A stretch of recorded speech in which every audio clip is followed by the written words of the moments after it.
வணக்கம், இது உங்கள் எஜுகேர் யூடியூப் சேனல். நம்ம எஜுகேர் யூடியூப் சேனலில் காம்படிட்டிவ் எக்ஸாம்ஸ்க்கான நிறைய கண்டென்ட்ஸ்லாம் பார்த்துட்டு வந்துட்ருக்கோம்.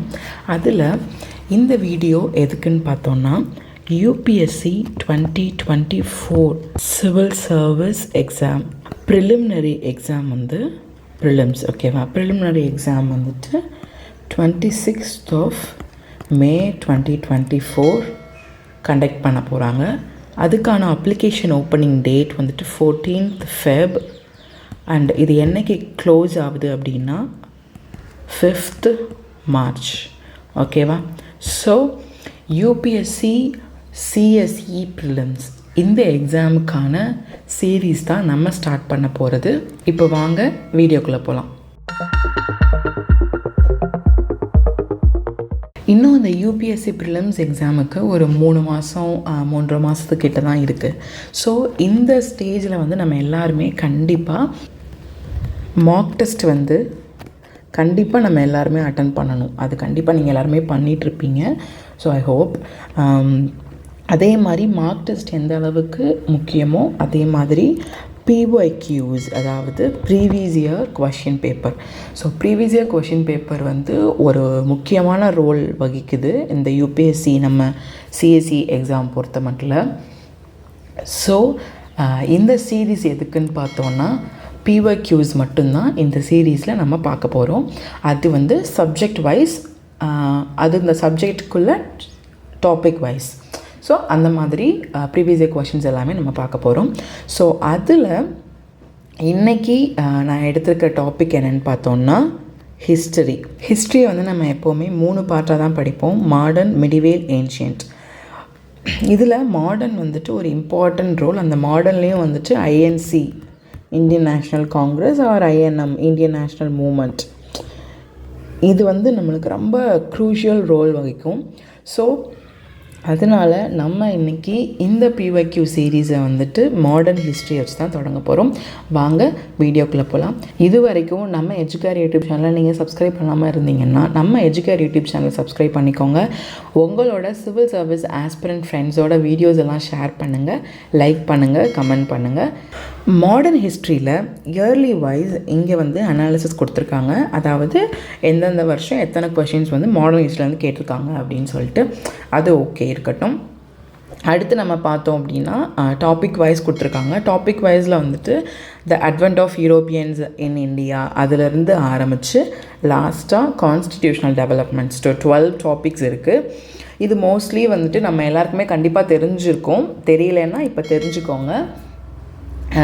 நம்ம எப்போவுமே ஹிஸ்ட்ரிக்கு ஃபுல்லுமே ஓல்டு NCERTs புக் படிப்போம். 12th 11th புக் படிப்போம். அதை முடிச்சிட்டோம் அப்படின்னா கண்டிப்பாக நம்ம மாடர்ன் ஹிஸ்ட்ரிக்கான ஸ்பெக்ட்ரம் புக் கண்டிப்பாக படிப்போம். ஸோ அந்த நம்ம old NCERT plus spectrum, so இது எல்லாத்தையுமே கலந்து ஒரு கோர்வையாக தான் நம்ம இந்த சீரீஸில் பார்ப்போம் கண்டிப்பாக. ஸோ இப்போ நம்ம ஸ்டார்ட் பண்ணலாம். ஸோ ஃபர்ஸ்ட் கொஷின் நம்ம பார்க்கலாம். ஃபர்ஸ்ட் கொஷின் என்ன அப்படின்னா, with reference to Indian history consider the following statements. அப்புறமா which of the statements given above are correct.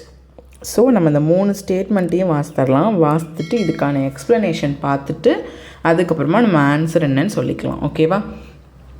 So first statement என்னென்னா, the Dutch established their factories, warehouses on the east coast on lands granted to them by Gajapati rulers.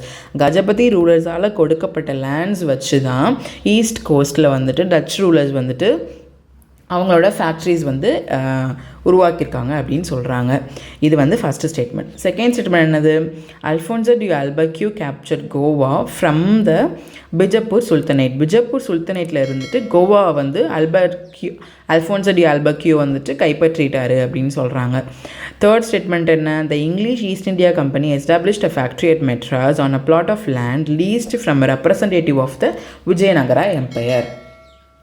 So Vijayanagara எம்பையரோட ரெப்ரசன்டேட்டிவாக இருந்த ஒருத்தர்கிட்ட கிடைச்ச லேண்டை லீஸுக்கு வாங்கி அந்த லேண்டில் தான் ஈஸ்ட் இந்தியா கம்பெனி அவங்க இங்கிலீஷ் ஈஸ்ட் இந்தியா கம்பெனி ஒரு ஃபேக்ட்ரி ஓப்பன் பண்ணியிருக்காங்க அப்படின்னு சொல்கிறாங்க.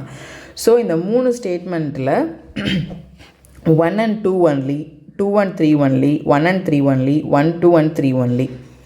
ஓகே, இதில் நம்ம என்ன பண்ணணும் அப்படின்னா, ஃபஸ்ட்டு எடுத்தோடனே எது வந்து வராது அப்படின்னு சொல்லிட்டு நம்ம பார்க்கணும். ஏன்னா மோஸ்ட்லி எல்லா ஆன்சருமே கரெக்டாக இருக்க மாதிரி நம்மளுக்கு தெரியும். ஸோ எது வராது அப்படின்னு பார்த்துட்டோம்னா அதை வச்சு நம்மளால் ஈஸியாக எலிமினேஷன் மெத்தட் யூஸ் பண்ணி ஆன்சர்ஸ் வந்து ஈஸியாக கண்டுபிடிக்க முடியும். ஸோ ஃபஸ்ட்டு பார்த்துட்டோம் அப்படின்னா, இப்போ கஜபதி ரூலர்ஸ் அப்படிங்கிறவங்க இவங்களோட டைனஸ்டி எப்போ முடியுதுன்னா 1542லேயே கஜபதி ரூலர்ஸோட டைனஸ்டி வந்து முடிஞ்சிடும். ஆனால் டச்சுக்காரர்கள் வந்துட்டு 1605 தான் மசூலிப்பட்டினம், ஆந்திராவில் இருக்கிற மசூலிப்பட்டினத்தில் இவங்களோட ஃபர்ஸ்ட் ஃபேக்ட்ரி வந்து ஸ்டார்ட் பண்ணுவாங்க. ஸோ இதிலே வந்து கான்ட்ரடிக்ஷன் வந்துருச்சு. ஏன்னா 1542லேயே இவங்களோட ரூல் டைனஸ்டியோட ரூல் வந்து முடிஞ்சிருது. ஸோ அப்புறம் எப்படி 1605 வந்து இது பண்ண முடியும்? ஸோ இங்கே ஏதோ ஒரு கான்ட்ரடிக்ஷன் நமக்கு தெரியுதுல்ல. ஸோ இந்த கான்ட்ரடிக்ஷனை வச்சு நம்ம பார்க்கலாம். 1 அப்படிங்கிறது வராது, ஸ்டேட்மெண்ட் 1. அப்போது ஸ்டேட்மெண்ட் 1 வராதுன்னா ஏ வந்து எலிமினேட் ஆயிரும், இதுவும் எலிமினேட் ஆயிரும். 1, 2 and 3 எலிமினேட் ஆயிரும், 1 and 3 இதுவும் எலிமினேட் ஆயிரும். ஸோ இந்த கொஸ்டினில் நம்மளுக்கு இந்த கொஸ்டினுக்கான ஆன்சர் என்னன்னு பார்த்தோம் அப்படின்னா பி 2 and 3 ஒன்லி தான். அல்ஃபோன்ஸ் டி அர்பக்யூ வந்து போர்ச்சுகீஸு, இவர் வந்துட்டு கோவாவை தான் கேப்சர் பண்ணுவார். அப்புறம் இது வந்து பிஜப்பூர் சுல்தானேட்டில் இருந்து தான் கேப்சர் பண்ணுவார். அது நமக்கு தெரியும். அதுதான் இதுக்கான ஆன்சர். சாரி, செகண்ட் ஸ்டேட்மெண்ட் வந்து கரெக்ட். ஓகேவா? அதே மாதிரி ஈஸ்ட் இந்தியா கம்பெனியுமே வந்துட்டு விஜயநகர எம்பையர்லேருந்து, அந்த ரெப்ரசன்டேட்டிவ் ஆஃப் த விஜயநகர எம்பையர்கிட்ட இருந்து தான் வாங்கி லீஸுக்கு எடுத்து அவங்களும் மெட்ராஸில் வந்து ஃபேக்ட்ரி ஓப்பன் பண்ணுவாங்க. இதுவுமே கரெக்டான ஸ்டேட்மெண்ட். ஸோ இந்த 2 ஸ்டேட்மெண்ட்டுமே கரெக்டு. அதை வச்சு பார்க்கும்பொழுது ஆப்ஷன் பி தான் நமக்கான ஆன்சர். ஸோ நம்ம இப்போ எக்ஸ்ப்ளனேஷனும் பார்த்துடலாம். ஆக்சுவலாக இது எதுக்கு நம்ம பார்க்கணும் அப்படின்னா, நம்ம ப்ரீவியஸ் இயர் கொஷின் பேப்பர் பார்க்குறதுக்கான ரீசனே என்னன்னா, நம்மளால் எல்லா விஷயத்தையும் புக்கிலேருந்து கற்றுக்க முடியும்னா அது சாத்தியம் இல்லை. நம்மளால் முடிஞ்ச அளவுக்கு புக்ஸ்லேருந்து படிச்சிருந்துருப்போம், வாசிச்சிருந்துருப்போம், எல்லாம் பண்ணியிருந்திருப்போம். பட் இந்த ப்ரீவியஸ் இயர் கொஷின்ஸில் இருந்து நம்ம படிக்காத விஷயங்கள், இல்லை நம்ம படித்து மறந்து போன விஷயங்கள் கூட இது மூலியமாக நம்மளுக்கு வந்து தெரிய வரும். ஸோ அதனால தான் நம்ம இந்த எக்ஸ்ப்ளனேஷனோட சேர்த்தே வந்து நம்ம இந்த ஆன்சரும் பார்க்குறோம்.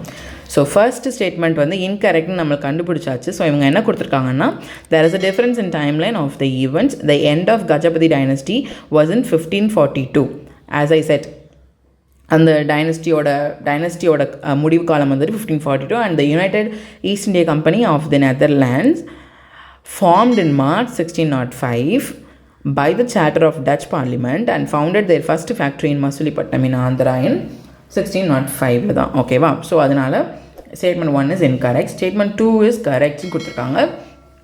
ஏன் அப்படின்னா, போர்ச்சுகீஸ் வந்துட்டு அல்ஃபோன்சோ டி அல்பக்யூ வந்து அவங்க எப்படி கன்சிடர் பண்ணுறாங்க அப்படின்னா, founder of the Portuguese power in India அப்படின்னு சொல்கிறோம். அப்புறம் இவர் வந்து கேப்சர்ட் கோவா ஃப்ரம் பிஜப்பூர், அப்புறம் பர்சிக்யூட்டட் முஸ்லிம்ஸ், அப்புறமா captured Bhatkal from Srikrishna Devaraya of Vijayanagara எம்பையர்னு எடுத்துக்கிட்டாலே நமக்கு வந்து ஸ்ரீகிருஷ்ண தேவராய் மறக்கவே முடியாது. ஸோ அவர்கிட்ட இருந்து தான் பத்கல் அப்படிங்கிற ஒரு பிளேஸை வந்து கேப்சர் பண்ணியிருக்காரு இவர். ஸோ என்ன டைம் பீரியட் பார்த்தோன்னா 1510. ஓகேவா? நம்மளுக்கு மோஸ்ட்லி இந்த டைம்லைன் அந்தளவுக்கு எந்த கொஷின்லையும் கேட்க மாட்டாங்க. பட் நம்ம ஒரு கோர்வையாக வச்சுக்கணுங்கிறதுக்காக நம்ம டைம்லைன் மறக்காமல் படிச்சுட்டா ஓகே, இதுக்கப்புறம் இதுன்னு நம்மளால் கரெக்டாக ஞாபகம் வச்சுக்க முடியும். ஸோ ஸ்டேட்மெண்ட் 3 பற்றி என்ன கொடுத்துருக்காங்க? The English East India Company established a factory in Madras in 1639. So on land leased from representatives of Vijayanagara empire call the நாயக்கர்கள். ஓகேவா? ஸோ ஃபஸ்ட் கொஷினுக்கான ஆப்ஷன் என்னன்னா பி இதான் கரெக்டான ஆன்சர். ஸோ நம்ம இப்போ செகண்ட் கொஷின் பார்க்கலாம். செகண்ட் கொஷின் என்னென்னு பார்த்தோன்னா, in the first quarter of the 17th century, in which of the following was or were the factory or factories of the English East India Company located? 17th சென்ச்சுரியோட first குவார்ட்டரில் English East Indian companies வந்து எங்கெங்கெல்லாம் locate ஆகிருந்துச்சு அப்படிங்கிறது தான் கேள்வி. இதுக்கான answer என்னென்னு பார்த்தோம் அப்படின்னா ஏ தான் வந்து இதுக்கான ஆன்சர். ஸோ நம்ம இதுக்கான எக்ஸ்ப்ளனேஷன் பார்த்துட்டு அங்கே போய் ஆன்சர் குறிச்சிக்கலாம். என்ன கொடுத்துருக்காங்க, ஃபர்ஸ்ட் வந்து ப்ரோச் கொடுத்துருந்தாங்க. ஸோ இந்த ப்ரோச்சில் வந்துட்டு இங்கிலீஷ் ஈஸ்ட் இந்தியன் கம்பெனியோட ஃபேக்ட்ரி வந்து இருந்திருக்கு. என்னென்னா modern day Bharuch in Gujarat. ஓகேவா. அப்புறம் India during the 17th century. Okay, அது முடிஞ்சிச்சு. சிக்காகோல் அப்படிங்கிறது Srikakulam, present day Srikakulam.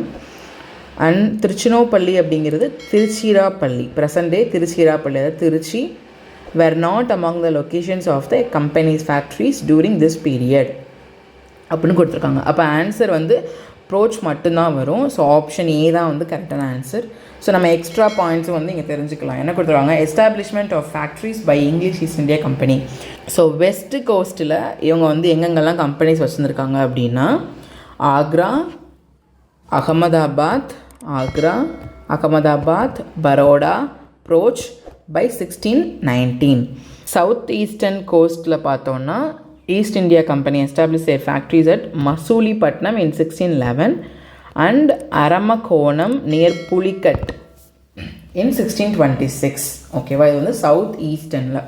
Next eastern இந்தியாவில் எங்கெங்கன்னு பார்த்தோன்னா eastern India EIC East India Company establish their factories at Hariharpur and Balasore அப்படிங்கிறது இப்போ உள்ள ஒடிஷா இன் 1633 வந்து எஸ்டாப்ளிஷ் பண்ணியிருக்காங்க. அப்புறம் ஹூக்லியில் வந்துட்டு 1651. So followed by setting up factories at Patna, Dhaka, Kasimbazar in Bengal and Bihar respectively. Third question என்ன, British expansion in India. Third question, which one of the following statements does not apply to the system of subsidiary alliance introduced by Lord Wellesley? Which one of the following statement does not apply to the system? Does not. இது ரொம்ப முக்கியம். Does not. Subsidiary alliance Lord வெல்லஸ்லியால் கொண்டு வரப்பட்ட subsidiary அலையன்ஸில் இங்கே கொடுத்துருக்கிற ஸ்டேட்மெண்ட்டில் எது வந்து அப்ளை ஆகாது அப்படின்னு கேட்டிருக்காங்க. ஃபஸ்ட்டு ஸ்டேட்மெண்ட் என்ன, A, to maintain a large standing army at others expense. Okay. Second one, to keep India safe from Napoleonic danger. Okay. To secure a fixed income for the company. Okay. The establish British paramountcy over the Indian states. இங்கே என்ன கொடுத்துருக்காங்க, does not தானே கேட்டிருக்காங்க. So அப்போனா இதில் வந்து இதுக்கு answer என்னென்னா see the answer. To secure a fixed income for the company அப்படிங்கிறது சப்சிடரி அலையன்ஸோட ஒரு பாயிண்ட் வந்து கிடையாது. அவங்களுக்கு வந்து அவங்களோட ஆர்மியோட மெயின்டெனன்ஸை வந்து அந்த நாட்டு அரசர் பார்த்துக்கணும், அவங்களோட படையை வந்து வளர்க்கணும், அது எக்ஸ்பேண்ட் பண்ணணும் அப்படிங்கிறது தான் பிரிட்டிஷோட ஒரு தாட்டாக இருந்துச்சு இந்த சப்சிடரி அலையன்ஸில் இருந்து. ஓகேவா. ஸோ சப்சிடரி அலையன்ஸ் பற்றி மற்ற தகவல்களும் நம்ம இப்போ பார்த்து தெரிஞ்சுக்கலாம். இங்கே என்ன கொடுத்துருக்காங்க, subsidiary alliance by Wellesley 1798 to 1805. ஓகேவா. Allying Indian states maintained the British army at its frontier and paid for their maintenance. Ruler had to post British officials at their court. Ruler couldn't employ Europeans without the British permissions, couldn't contact enemies to make peace. So நம்ம வந்து நம்மளோட எதிரி நாட்டுக்காரங்க கிட்டக்கே இருந்தால் கூட அவங்கக்கிட்ட வந்து நம்மளால் வந்து ஒரு பீஸ்க்கான ஒரு இதை பேசணுன்னா கூட காண்டாக்ட் பண்ணால் கூட நம்மளால் பண்ண முடியாது. அப்புறமா அவங்களோட அந்த பிரிட்டிஷ் ரூலரோட ஒரு சிப்பாய் கண்டிப்பாக நம்ம கோர்ட்டில் இருந்தே ஆகணும். ஸோ இந்த மாதிரி நிறைய இது வந்து வச்சுருந்தாங்க. Awadh was the first to come under it. Awadh தான் வந்து ஃபர்ஸ்ட்டு ஒரு ப்ரொவின்ஸ் நம்ம இந்த சப்சிடரி அலையன்ஸ்க்கு கீழே பிரிட்டிஷரால் கைப்பற்றப்பட்டது. So signed by Nawab of Awadh, Nizam of Hyderabad, rulers of Mysore, rulers of Tanjore, Peshwa, Bhonsle of Berar, the Scindias, the Rajput states, the rulers of Bharatpur, Holkars. During this phase, almost all the Indian states came under British subordination by compelling them to enter into subsidiary alliances with them. Also, the Indian princes were put under obligation to accept the British paramountcy. was a non-intervention policy used by Lord Wellesley to bring the princely states under the control of the British. So இது வந்து நான் intervention policy அப்படிங்கிற இன்னொரு பேரும் நம்ம இருந்து படிச்சிருக்கோம், ஞாபகம் வச்சுக்கோங்க. இதோட அடுத்த கட்ட நடவடிக்கை என்னன்னு பார்த்தோம்னா பிரின்ஸ்லி ஸ்டேட்ஸ் எல்லாத்தையுமே வந்து பிரிட்டிஷ் கண்ட்ரோல்குள்ளே கொண்டு வர்றது. Though the native Indian ruler had to pay for the maintenance of the British army, and if he failed to make the payment, a portion of his territory was taken away and ceded to the British. இது என்னன்னு கொடுக்குறாங்க, அதாவது native Indian ரூலராக இருந்தாலுமே அவங்களுக்கு வந்து பே பண்ணணும், பிரிட்டிஷ்க்கு வந்து பே பண்ணணும், மெயின்டெனன்ஸ் ஃபீ வந்து பே பண்ணணும். அப்படி பே பண்ண முடியல அப்படின்னா a portion of his territory was taken away and ceded to the British. அவங்க அந்த ஒரு பகுதி வந்து அந்த மாகாணமோ இல்லை ராஜ்யமோ அதோட ஒரு பகுதி வந்து கைப்பற்றப்படும் பிரிட்டிஷரால். But securing fixed income was never part of the system of subsidiary alliance. இதில் நோட் என்ன கொடுத்துருக்காங்கன்னா, நான் சொன்னது அந்த டஸ் நாட் கரெக்ட், இது எல்லாமே முக்கியமாக நம்ம பார்க்க வேண்டியது. ஓகேவா? Fourth question is from economic policies of the British. So, with reference to the history of India, consider the following state pairs. Aurang, in charge of treasury of the state. Baniyan, Indian agent of the East India Company. Mirasidar, designated revenue payer to the state. Which of the pairs given above is or are correctly matched? So இப்போது இதுக்கான answer என்னென்னு பார்க்கலாம் எக்ஸ்ப்ளனேஷனோட. So நாலாவதுக்கு வந்துட்டு important keyword related to colonial revenue policy. So colonial revenue பாலிசியோட important keywords தான் வந்து நம்ம இங்கே பார்க்க போகிறோம். பேர் 1 இஸ் இன்கரெக்ட். பேர் 1 வந்து Aurang is a Persian term referring to a warehouse where goods are collected before being sold. அப்போ அவுரங்னா என்ன, வேர்ஹவுஸ்னு அர்த்தம். ஓகேவா? ஸோ அவுரங் மீன்ஸ் அது ஒரு வேர்ஹவுஸ், அதாவது பண்டகச்சாலை அப்படின்னு சொல்லுவாங்க. அது குட்ஸ் நிறைய குட்ஸ் எல்லாத்தையுமே அடுக்கி வைக்கிற இடம் அப்படின்ட்டு. நெக்ஸ்ட் என்னென்னு பார்த்தோன்னா, the word baniya, also vaniya, is derived from the Sanskrit vanji, meaning a merchant. So இதை வந்து சான்ஸ்கிரிட்டில் வாஞ்சி அப்படின்னு சொல்கிறாங்க. இதை வந்து பனியான்னு சொல்லலாம், இல்லைனா பனியான்னு சொல்லலாம். இதுக்கு மீனிங் என்னன்னு பார்த்தோன்னா மர்ச்சன்ட்.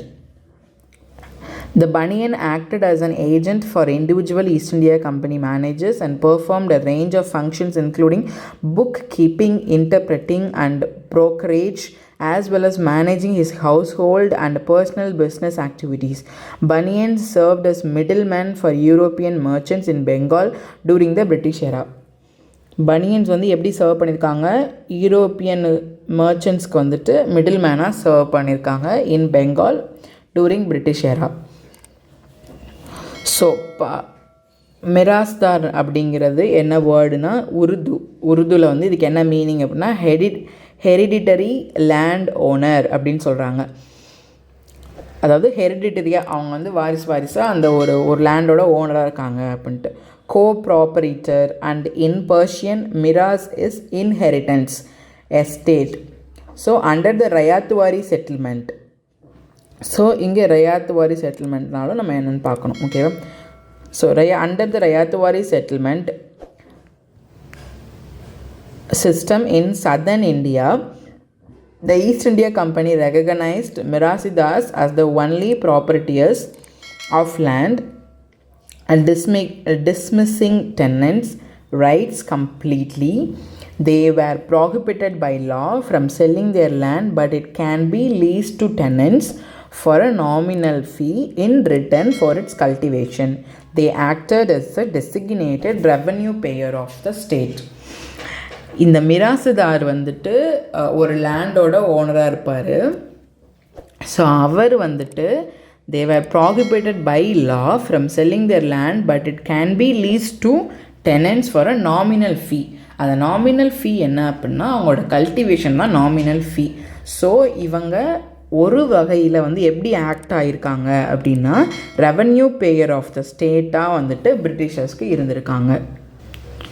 ஸோ நம்ம ஃபர்ஸ்டே வந்துட்டு அவுரங்னா வேர் ஹவுஸ்ன்னு பார்த்துட்டோம். பனியன் அப்படின்னா மர்ச்சன்ட். நான் இந்த சைடு நீட்டாக எழுதுகிறேன். ஔரங் அப்படின்னா வேர்ஹவுஸ். அடுத்து பனியன் அப்படின்னா மர்ச்சன்ட். ஸோ மிராசுதார் அப்படின்னா அப்புறம் என்ன கொடுத்துருந்தாங்க பனியனுக்கு, Indian agent of the East India Company அப்படியும் செயல்பட்டாருன்னு சொல்லியிருந்தாங்கல்ல. ஸோ அப்போ 2 வர்றதுக்கு, அப்போ 2 வர்றதுக்கான வாய்ப்பு இருக்குது. 2 எங்கெங்கெல்லாம் வரும், எங்கெங்கெல்லாம் இருக்குதுன்னு பாருங்கள். Option A, option B, option D. அப்போ சி நம்ம எலிமினேஷன் மெத்தட்லேருந்து கேன்சல் ஆயிரும்.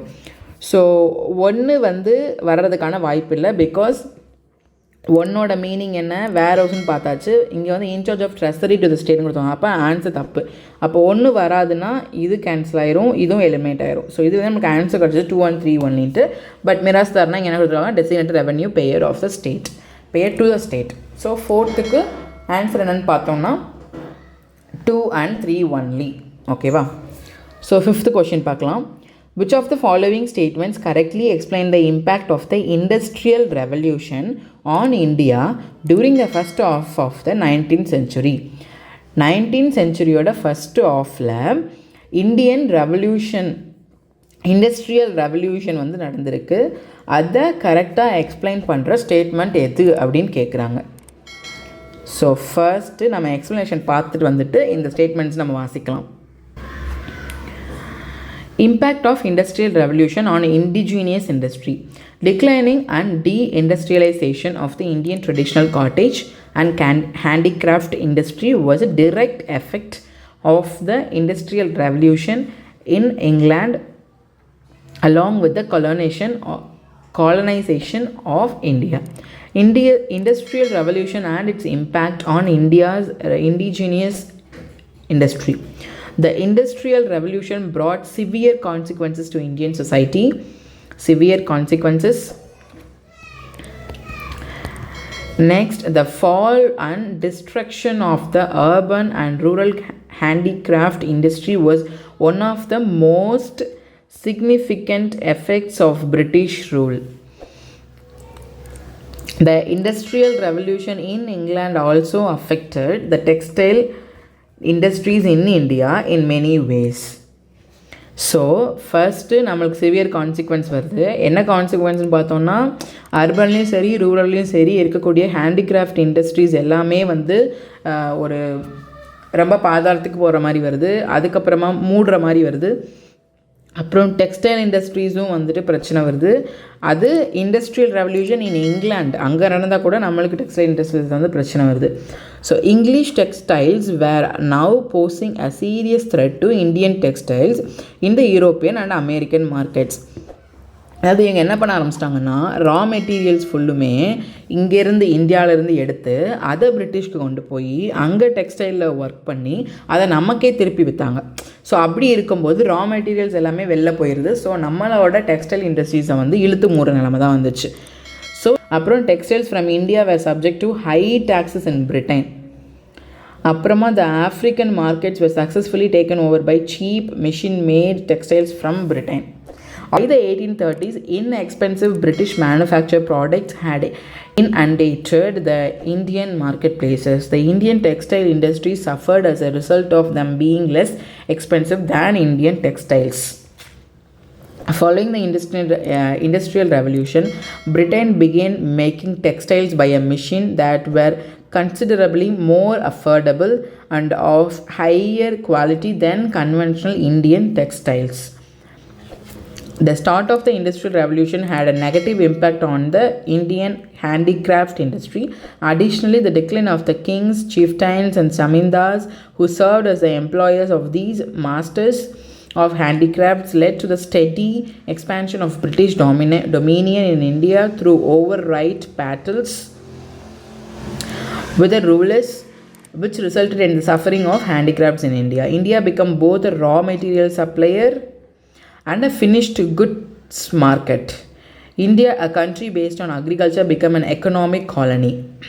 The British items were inexpensive and only required a little amount of duty, while the Indian goods were subject to heavy import duties. So இதில் note என்ன கொடுத்துருக்காங்க அப்படின்னா, the question is talking about the first half of the 19th century. We all know the first railway in India was started in 1853 between Porbandar, Bombay and Thane. இதுதான் first railway, ஓகேவா? Moreover, the Bombay Spinning and Weaving Company was the first cotton mill to be established in Bombay in 1854 by Kovasi Nanabai Davar and his associates. This factual knowledge help us to eliminate statements B and C. Statement D is itself contradictory to the nature of the British trade and economy. Why would Britishers discourage the profitability of goods coming from British manufacturers? This is highly unlikely. Option A is the correct answer. இதோட நம்ம 5 questions வந்து finish பண்ணியாச்சு.